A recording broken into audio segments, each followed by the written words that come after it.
विवाद, ब्राह्मण, शूद्र, गंवार, पशु, नारी घुमा फिरा कर वही आ रहा है।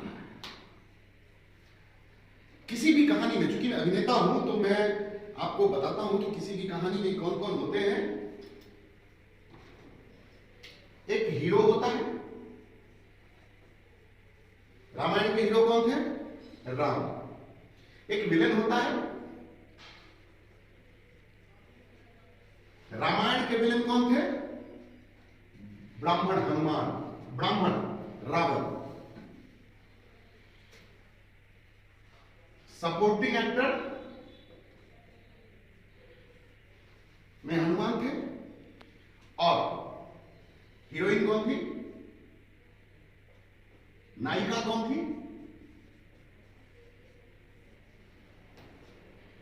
सीता, जो कि एक स्त्री थी।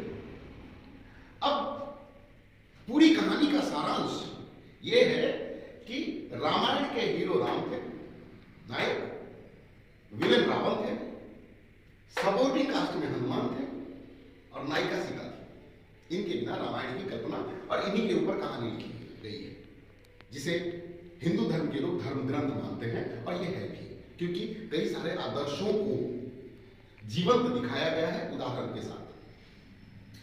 अब आते हैं ढोल गंवार शूद्र पशु नारी। अब ये सीता नारी थी। इनकी माताएं जो तीनों थी वो नारी थी, ठीक है। मंदोदरी नारी थी जो रावण की पत्नी थी। त्रिजटा नारी थी जो रावण की पत्नी थी, रावण के राज्य में सेविका थी, राक्षसी थी। अब जिस रामायण का उदाहरण दे रहे हैं चंद्रशेखर जी, उस रामायण में उन्होंने कहा कि नारी को ताड़ना, उनका संदर्भ था मतलब पीटने से होता है।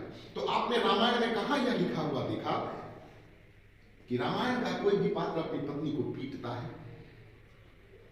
पीट कौन रहा था? मैं आपको बताता हूं कि नारी को पीट कौन रहा था। तो जब श्री रामचंद्र जी ने वेश बदलकर अपने राज्य का भ्रमण किया और जब उन्हें लगा कि मतलब देखना चाहिए